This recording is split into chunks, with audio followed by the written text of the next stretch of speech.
코로나 시기에 이 본문들이 굉장히 많이 설교가 되는 것 같아요. 특별히 여러분들 설교 많이 들었을 거예요. 풍랑을 만난 제자들 설교 많이 들으셨죠. 저도 수요예배 때 그 본문을 선택했는데요. 이 시기에, 코로나 시기에 또 이렇게 조금 우리 마음적으로 어려운 시기에 여러분들과 함께 무슨 말씀을 나눌까 기도하는 가운데 앞으로 몇 주 동안 풍랑에 관한 이야기에 대한 이야기들을 여러분과 나누고 싶어요. 첫 번째로는 오늘 말씀대로 풍랑 이야기 첫 번째는 요나 이야기고, 우리 다음번에는 우리 다음 주는 수련회고, 그 다음번에는 제자들, 풍랑을 만난 제자들, 또 무리를 걷는 베드로, 또 바울이 만난 풍랑, 이 이야기에 대해서 같이 함께 나눌 건데요. 오늘은 요나 이야기를 통해서 우리에게 임하는 풍랑, 우리의 삶에 닥치는 풍랑의 어떤 의미일까에 대해서 함께 말씀을 나눴으면 좋겠습니다. 여러분, 우리가 요나를 떠오르면은 요나서의 그냥 말씀만 떠오르기 때문에 요나, 우리 팀켈러 목사님도 책을 냈는데 방탕한 선지자입니다. 그러한 이미지가 팍 들어요. 요나? 그냥 불순종의 아이콘, 이렇게 이야기를 할 수 있는데요. 열왕기하 14장 25절 우리말 성경을 보면요, 이렇게 돼 있습니다. 여로보암은, 여기에 여로보암은 여로보암 2세인데, 여로보암은 하맛 어기에서부터 아라바 바다까지 이스라엘의 국경을 회복시켰습니다. 이 말은 굉장히 여로보암 2세 때 국가가 굉장히 튼튼해졌고요. 그리고 나라의 국경이 굉장히 넓었던 거예요. 영토가 굉장히 넓어진 일을 했는데, 그 일을 한 사람이 누구냐면, 밑에 줄에 보면은 그것을 이스라엘 하나님 여호와께서 그분의 종인 가드 헤벨 출신 아미떼의 아들인 예언자 요나를 통해 하신 말씀에 따른 것이었습니다 라고 되어 있어요. 그러니까 여러분, 요나가 예언자 역할을 한 거예요. 요나가 예언자입니다. 선지자가 예언자잖아요. 그러니까 요나가 예언을 한 거예요. 여로보암 2세에게 예언을 해가지고 이렇게 우리가 대처해야 되고 이렇게 해야 됩니다 라고 했을 때 여로보암 2세가 그렇게 순종을 한 거죠. 순종을 하니까 어떤 일이 있었냐면, 보세요. 하맛 어기에서부터 아라바 바다까지 이스라엘의 국경을 회복시켰다. 그러니까 여러분, 요나는요, 이때 당시 시대적으로 봤을 때 요나는 굉장한 인기가 있는 선지자 중에 한 명인 거예요. 이 구절에서 그것을 우리는 추측해 볼 수 있어요. 보세요. 요나를 통해 하신 말씀에 따랐더니 이스라엘의 국경을 회복시켰다. 그러니까 요나가요, 굉장히 능력 있는 예언자인데, 우리 여러분 오늘 말씀에 보면은 그러한 요나임에도 불구하고 요나가 하나님의 말씀에 어떠한 모습을 보이냐면, 여러분 보세요. 요나서 1장 1절에서 2절 말씀입니다. 우리 함께 읽었으면 좋겠어요. 함께 읽어봅시다. 시작. 여호와의 말씀이 요나에게 임하니라. 이르시되 너는 일어나 저 큰 성읍 니느웨로 가서 그것을 향하여 외치라. 그 악독이 내 앞에 상달되어 쓰미니라 하시니라. 그러니까 하나님이 요나에게 나타나셔서, 야, 이제 너는 니느웨로 가라. 그러니까 니느웨로 가서 무엇을 하라 그랬냐면, 여러분, 하나님이 선지자들에게 시킬 때 그냥 예언을 하는 건 선지자를 많이 시켰는데, 요나는 좀 특별해요. 직접 가라는 거예요. 니느웨에 가서 뭘 얘기하냐면, 여러분, 악독을 얘기하라는 거예요. 근데 여러분, 니느웨가요, 굉장히 무서운 나라였어요. 우리 대형 박물관에 보면은 이렇게 블랙 오벨리스크를 딱 보시면, 사진 한번 보여주세요. 사진 있나요? 네. 그 전에 봅시다. 그 전에 볼게요.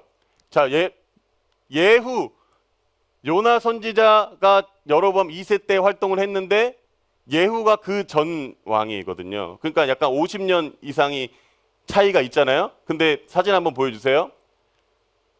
당시에 아수르에 의해서 고통당했던 이스라엘 백성 중에서 그 왕이, 지금 보세요. 저기 엎드려져 있는 사람 보이나요? 가운데에 엎드려져 있는 사람. 이 사람이 예후예요. 예후. 그러니까 이스라엘의 그 왕이 지금 아수르의 무서움에 벌벌 떨면서 그들 앞에서 어떻게 하고 있죠? 지금 절을 하고 있는 것을 우리는 볼 수 있어요. 그 아수르가 두 가지 전략이 있었는데, 아수르는 해군은 사용하지 않았다 그래요. 육군이 막강한 육군이었고, 또 적들과 싸울 때에 싸우기 전에 아수르가 가장 했던 전략 중에 하나가 뭐냐면 공포심을 유발하는 겁니다.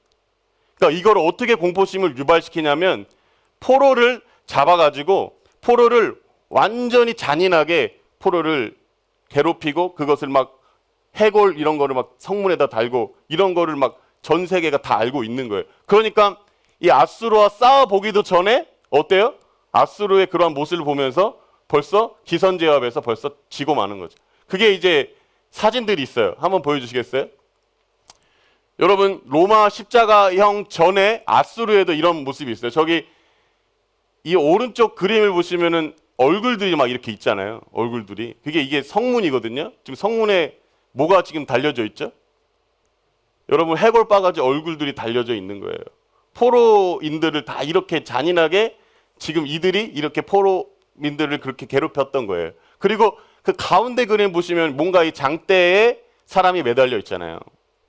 그러니까 이때 당시에도 이 십자가 비슷한 이 장대 처형을 이들이 한 거예요. 그러니까 이러한 모습만 봐도 아수르는 너무나도 무서운 거예요. 다음 화면도 보여주시겠어요? 다음 화면. 저기도 보시면은 아수르가 지금 손에 들고 있는 게 사람의 머리입니다. 머리예요. 그러니까 아수르가 엄청나게 무서웠던 거예요. 다음 화면도 보여주시겠어요? 그리고 사람의 사지를 그냥 아주 그냥 이렇게 괴롭혔던 그러한 시대의 이야기를 요나가 알고 있어요. 요나가 그렇게 유명한 예언자임에도 불구하고 그러한 이야기를 알고 있는 요나예요. 예후 때의 아수르가 어떻게 했는지 이거에 대해서 잘 알고 있던 요나에게 하나님께서 하신 말씀 뭐냐면 니느웨로 가라. 니느웨로 가라. 그런데 이 명령에 순종하는 것이 쉬운 일이 아니었다라는 거예요. 그런데 요나가 선택한 것은 무엇이었냐면 하나님의 얼굴을 피하는 것이었습니다. 하나님의 그 명령에 불순종하는 것이었어요. 왜냐하면 어떤 면에서 봤을 때 하나님이 이러한 명령을 하셨을 때 저는 약간 이런 생각이 들어요. 요나가 하나님에게 굉장히 억울함도 있고 약간 서운함도 있지 않았을까. 보니까 요나가 1장 3절 말씀을 한번 보시면은 보세요.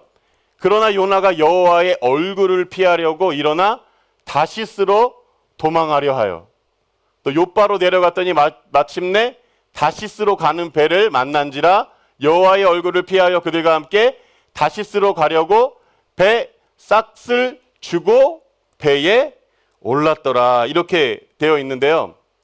사진을 한번 보여주시겠어요? 또 사진을 보여주시면은 그 다음 사진 한번 보여주시겠어요? 다음 사진. 지금 하나님께서 지금 요바에 있는 요나에게 뭐라고 얘기하시냐면 니느웨로 가라 그랬어요. 여러분 저기 니느웨가 바로 위쪽에 있잖아요. 그러니까 니느웨로 가라고 했을 때 니느웨가 아수르잖아요. 아수르. 그리고 이 육군 병력이 굉장히 짱짱한 그런 나라라고 말씀드렸죠. 근데 아수르에 있는 니느웨로 안 가고 어디로 가냐면 저기 끝에 다시스로 가는 거예요.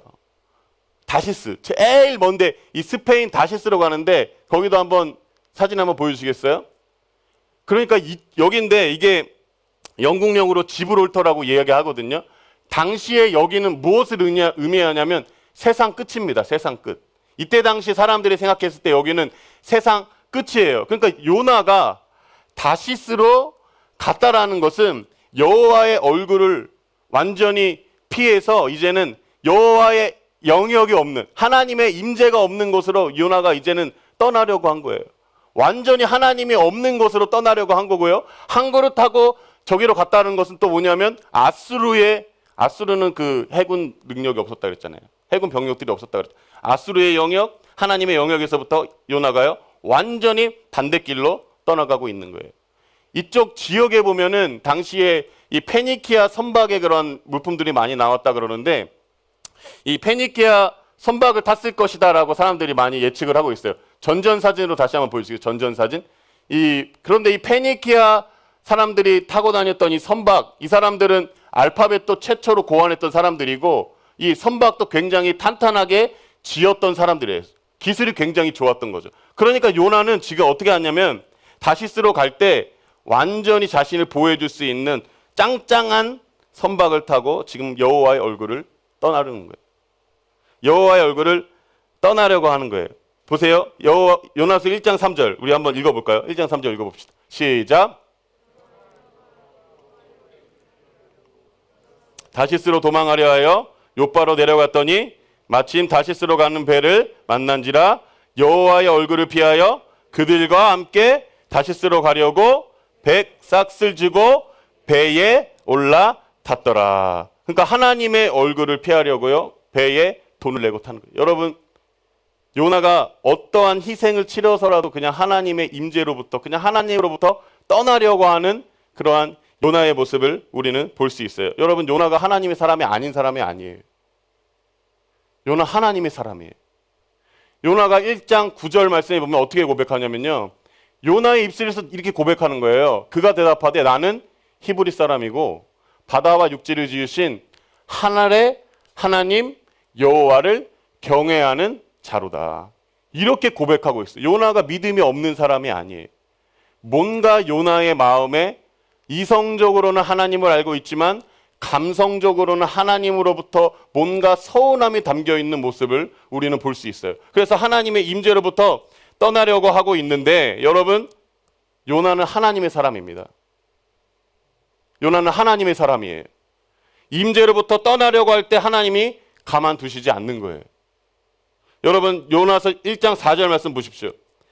하나님의 임재로부터 떠나려고 세상 밖으로 하나님의 도우심, 하나님의 품 안에서 떠나려고 했던 요나에게 무슨 일이 일어나냐면 여호와께서 큰 바람을 바다 위에 내리심에. 여러분, 바람과 폭풍을 누가 일으키셨어요? 누가 일으키셨어요? 하나님이 일으키신 거예요. 제가 오늘 말씀드렸죠. 우리는 여러 가지 풍랑에 대해서 우리 말씀을 들을 건데, 요나에게 있어서 풍랑은 어떤 의미였을까요? 요나에게 있어서는 이 풍랑이 어떤 의미였을까요? 그러니까 하나님으로부터 떠나려고 했던 요나에게 어떠한 일이 일어나냐면 여호와께서 그냥 큰 바람과 큰 폭풍을 일으켜 주시는 거예요. 그래가지고 여러분 보세요. 요나가 여기 지금 배에 있는 내용들이 너무나 긴데 그거를 생략하고 어떻게 하냐면 결국에는 제비뽑기를 해가지고 어디에 들어가냐면 여러분 물고기 뱃속에 들어가는 거예요. 제가 지금 저희 아들이 5살인데 저희 아들이 제일 좋아하는 책이 하나가 뭐냐면 피노키오예요. 여러분 피노키오 읽어보셨나요? 피노키오를 굉장히 좋아하는데 맨날 갖고 오려면 맨날 잠을 자려면 저한테 책을 읽어줘요. 한 2개 읽어주고 자야 되거든요.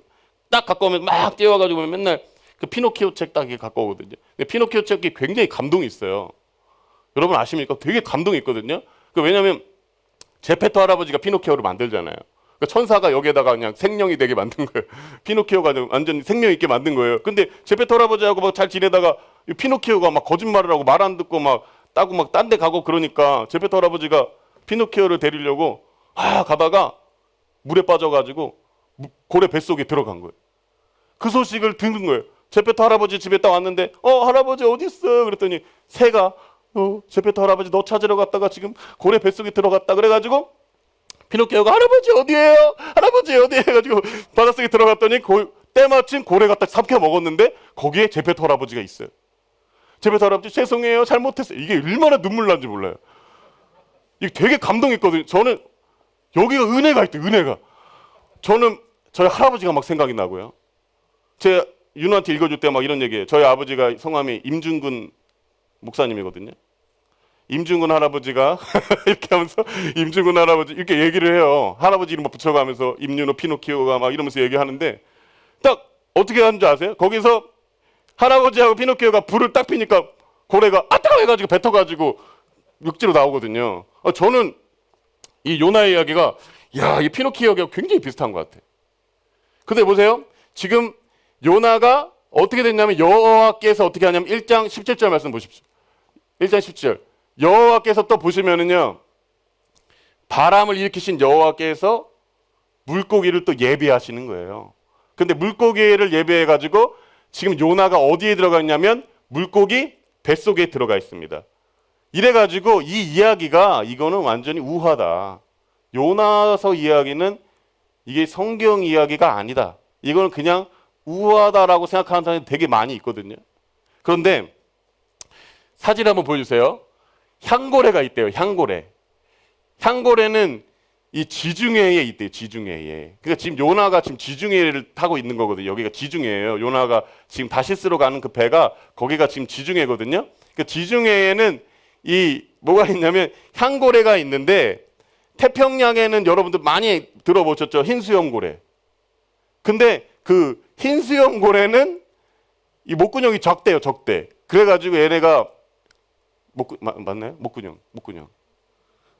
틀린 말인가요? 예.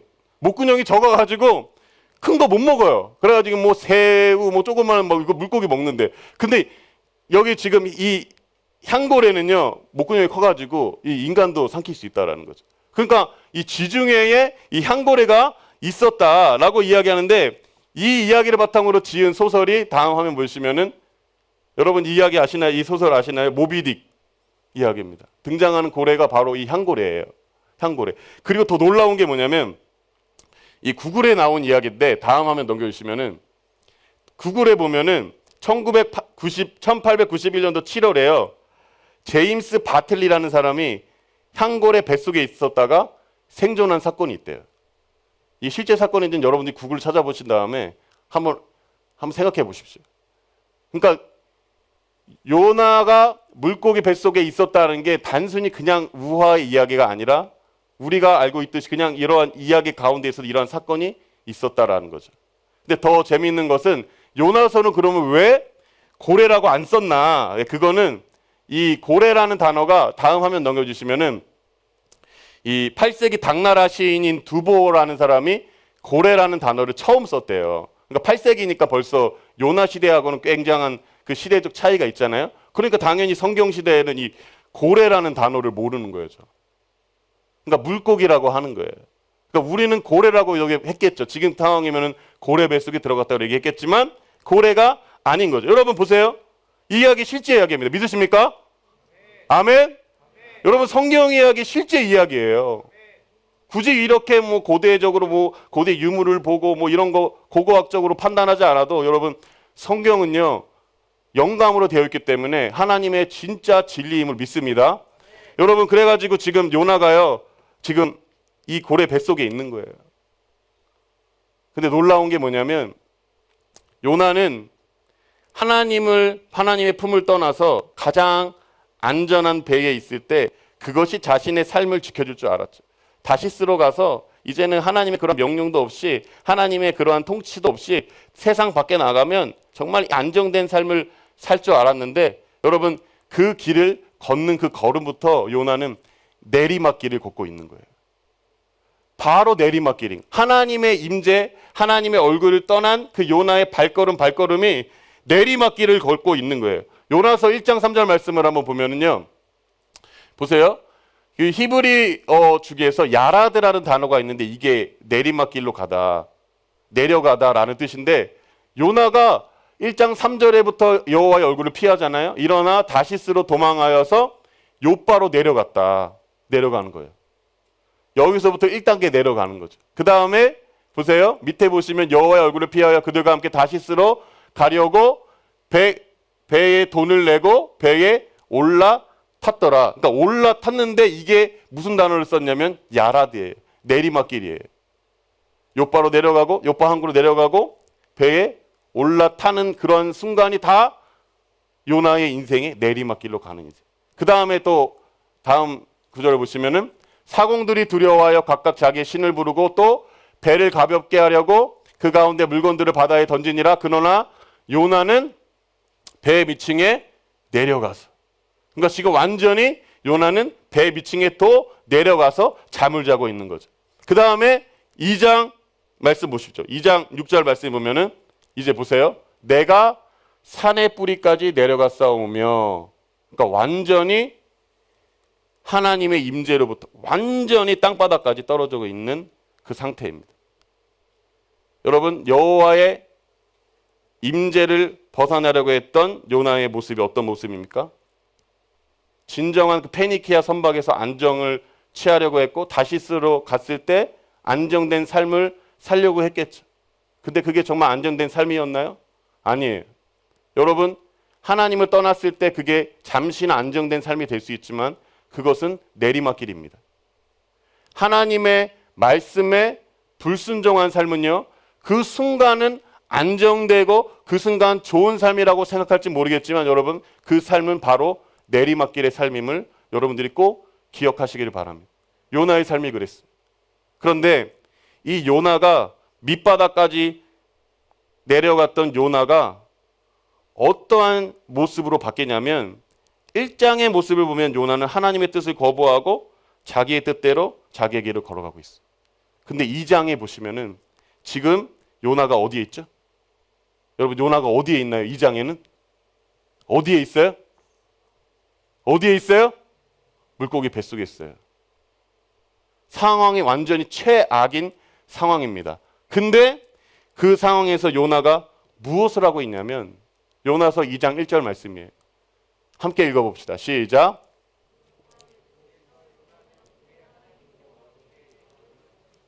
아멘. 여러분 페니키아 선박에 있을 때 안정된 삶이었어요. 자기가 원하는 삶으로 살아가는 방향대 안정된 삶이었는데 그때 하나님 찾지 않아요.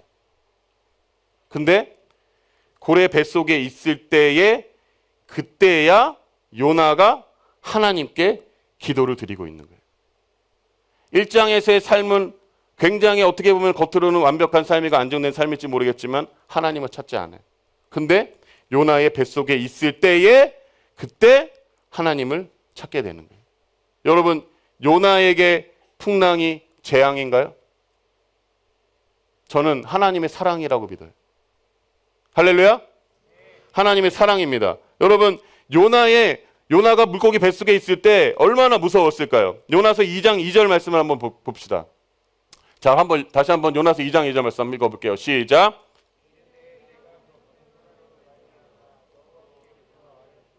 주께서 내게 대답하셨고 내가 스월의 뱃속에서 부르짖었더니 주께서 내 음성을 들으셨나이다. 여러분 스월의 뱃속, 그러니까 요나가 거하고 있던 이 물고기 뱃속은 지옥과도 같은 곳이었다라는 거예요.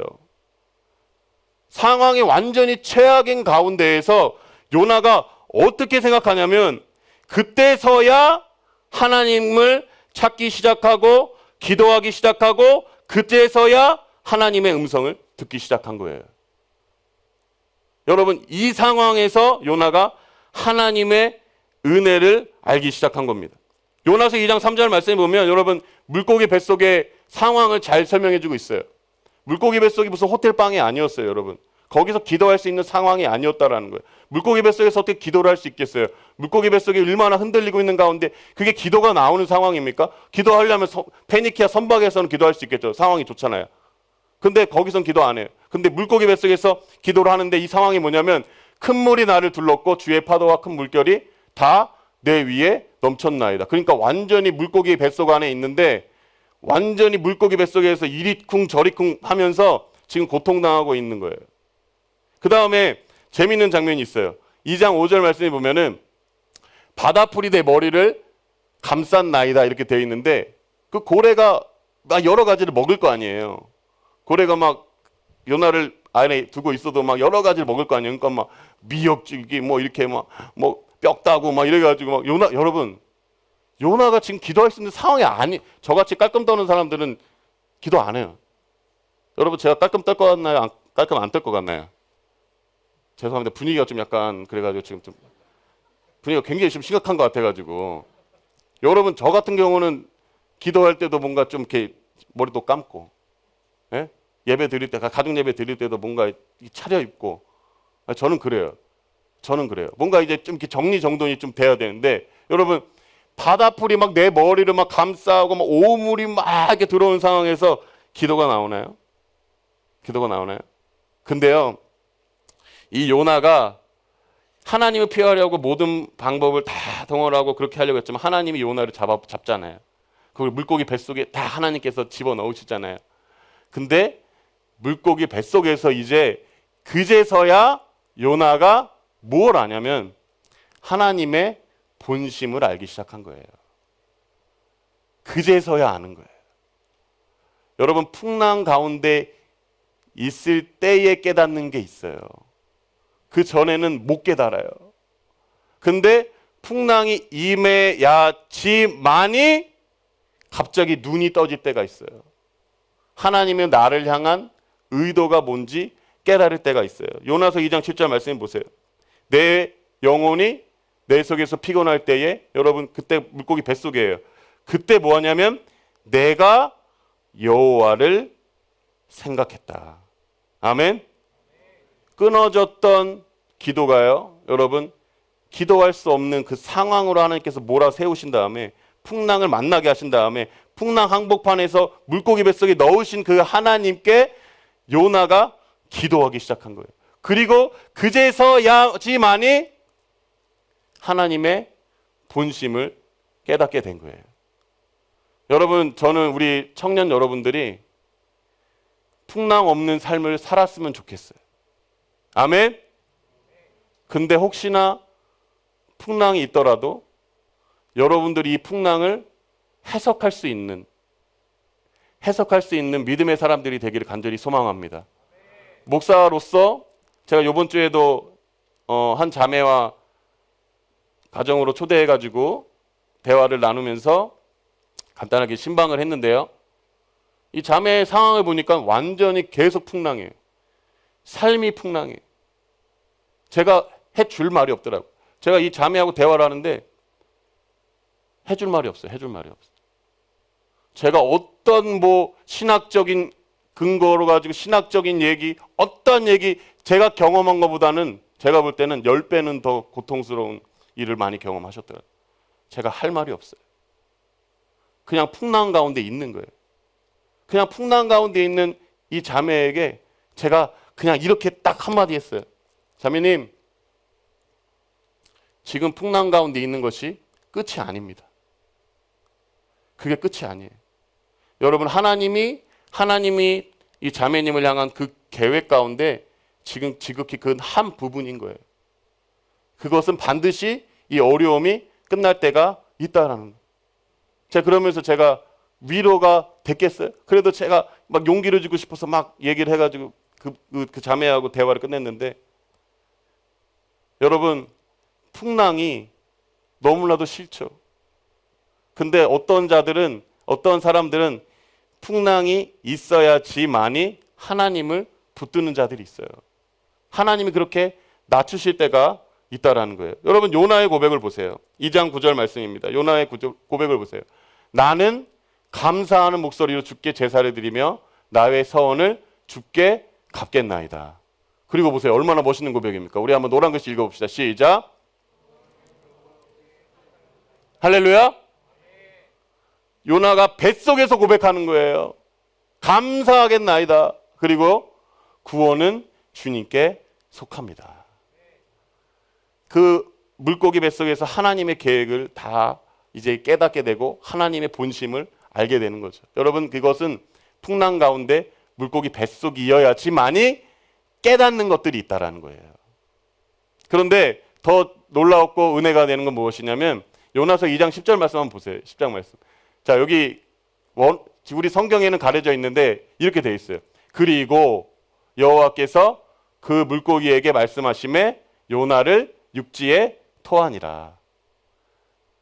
뱃속에 있는 게 지옥 같고 정말 잔인한 상황인 것 같지만 여러분 그게 상황의 끝이 아니에요.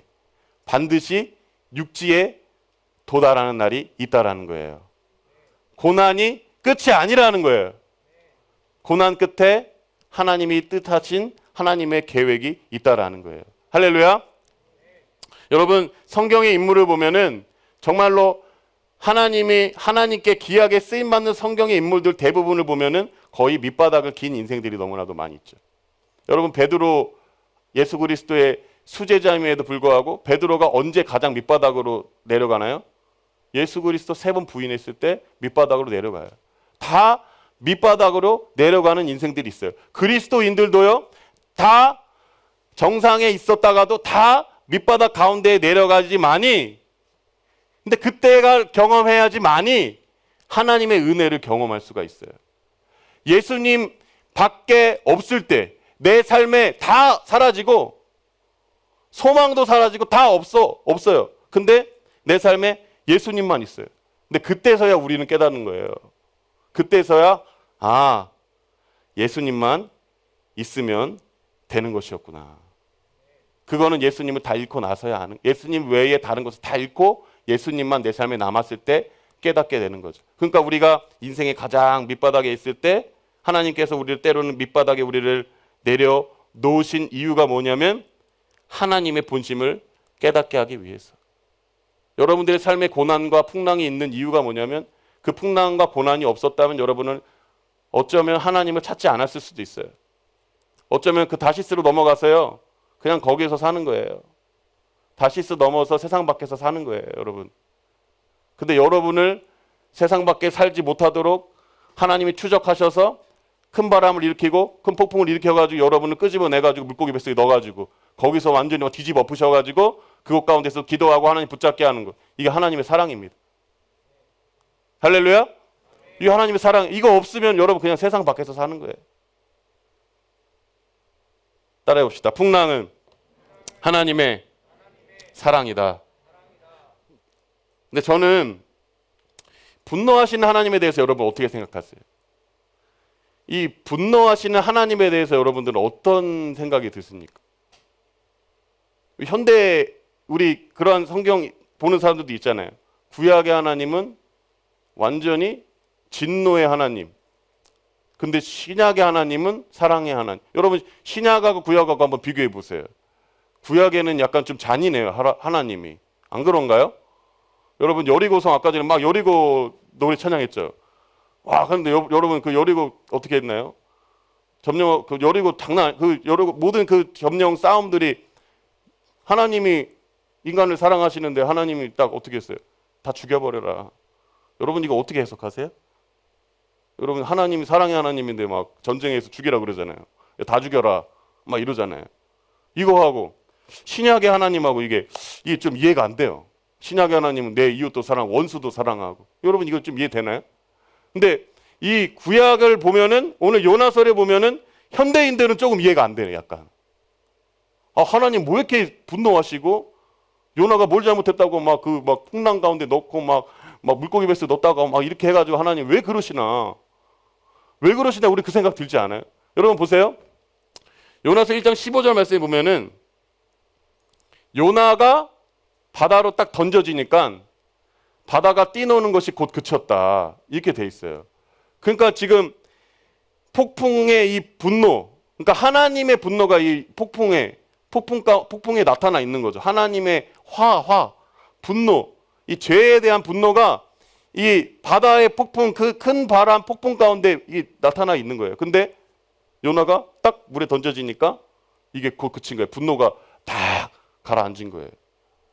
여러분 이해가 안 되잖아요. 현대인들은요 이거 보면은 하나님은 이 성난 하나님은 굉장히 불쾌하게 생각할 수 있는데요. 여러분 보세요. 죄에 대한 하나님의 진노를 부인하면, 근데 죄에 대한 그 하나님의 진노를 부인하면요, 여러분 우리를 위해 십자가를 담당하신 십자가의 사건에 대한 사랑과 찬양이 나올 수가 없는 거예요. 왜냐하면 우리가 받을 하나님의 그 진노를, 우리가 마땅히 받아야 될 진노를 누가 담당하냐면 예수님이 담당하고 있는 거예요. 우리가 받을 진노를 예수님이 십자가에서 담당하셨다는, 그래서 이런 얘기 있잖아요. 화목제물이 되셨다. 대속제물이 되셨다. 여러분 하나님은 공의의 하나님이시도 하지만 사랑의 하나님이십니다. 아멘. 그렇기 때문에 여러분 예수님이 이 땅 가운데 오신 거예요.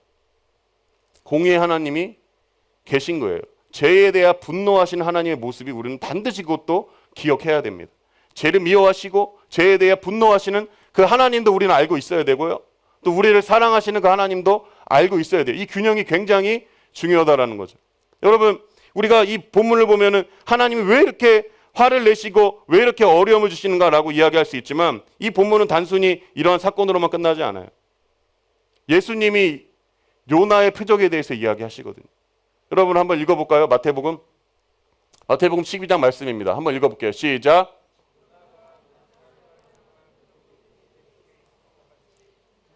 밤낮 사흘 동안 땅속에 심판때에 니느웨 사람들이 일어나 이 세대 사람을 정죄하리니 이는 그들이 요나의 전도를 듣고 요나보다, 여러분 지금 예수님이 요나의 표적에 대해서 이야기하고 있어요. 요나의 표적에 대해서. 이게 무슨 뜻일까? 왜 예수님이 요나의 표적에 대해서 이야기했을까? 그거는 요나서 2장 말씀을 다시 한번 보겠습니다. 2장 말씀에 보면은 요나가 물고기 뱃속에서 그의 하나님 여호와께 기도하여 이르되 내가 받은 고난으로 말미암아 여호와께 부르짖어 아뢰었더니 주께서 내게 대답하셨고 내가 어디에 있다고요? 어디에 있다고요? 이게 무덤이거든요. 이 스올이 구덩이에요, 구덩이. 여러분, 무덤이에요, 무덤. 스올의 뱃속에서 부르짖었더니 지금 요나가 어디 있냐면 요나의 상태와 상황은 완전히 물고기 뱃속에 있는데 이게 스올입니다. 완전히 무덤이에요. 왜냐하면 다 갇혀져 있었기 때문에. 완전히 하나님으로부터 완전히 그 물고기 뱃속 안에 갇혀져 있었기 때문에 여기는 완전 스올인데, 우리 다음 17절 한번 보면 보세요. 여호와께서 이미 큰 물고기를 예비하사 요나를 삼키게 하셨으므로 요나가 밤낮 며칠을 있다고요? 여러분, 뭐가 떠오르세요? 요나의 표적에서 뭐가 떠오르세요? 예수님이 떠오르지 않으세요? 예수님이 여러분들의 죄를 위해서 하나님의 진노의 잔을 대신 마셨어요. 하나님의 진노의 잔을 예수님이 대신 마셔서 예수님이 3일 동안에 무덤에 있었어요. 누구를 위해서요? 우리를 위해서. 그리고 예수님께서 사망 권세 이기시고 부활하신 거예요. 아멘. 요나서 사건을 보면은 여러분 보세요. 요나가 자기한테 그래요. 배 사람들이 다 막 난리가 난 거예요. 이거 어떻게 해야 되냐고. 너 하나님 믿는 사람 다 막 기도하고 있는 거예요. 근데 요나가 딱 이렇게 얘기하거든요. 내가 나를 던져라. 그러면 이 바람이 그칠 거야. 나를 던져라. 이런 바람이 그칠 거야. 여러분, 그래서 요나가 바다로 탕 던져지자마자 배 안에 있는 사람들이 이 폭풍에서부터 안전하게 된 거예요. 여러분, 누가 떠오르세요? 여기 배 안에 있는 사람들이 누군가요? 여러분들이에요, 여러분. 여러분들을 살리시기 위해서 예수님이 내가 죽음의 파도를 향해 내 몸을 던지겠다. 그리고 예수님이 십자가를 향해 자신 몸을 던져셔가지고요, 여러분을 살리신 거예요. 그 예수님 하신 말씀이 요나의 표적이고 또 뭐라고 하셨냐면 요나보다 더 큰 이가 여기에 있다. 내가 죽어야 한다. 여러분, 이 요나서의 말씀 보면 저는요, 하나님의 사랑이 느껴져요. 할렐루야? 하나님의 사랑이 느껴져요. 여러분, 여러분의 삶에 풍랑이 있을 때 여러분 슬퍼하지 마십시오. 이렇게 제가 감히 이야기하고 싶어요. 어쩌면 여러분들을 향한 하나님의 사랑이 아직 포기되지 않는 거죠. 하나님이 여전히 여러분들을 사랑하고 있다는 것을 기억하시길 바랍니다. 우리 청년 여러분들의 삶에 풍랑 같은 삶이 없었으면 좋겠어요. 그런데 있을지라도 그것을 여러분들이 잘 해석하시면서 일어나셨으면 좋겠습니다.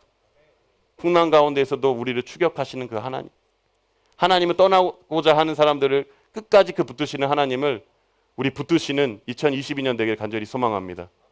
요나의 표적, 우리를 대신해서 죽음의 파도로 들어가신 그 예수 그리스도, 이분만을 붙잡는 청년부가 되기를 간절히 소망합니다. 아멘.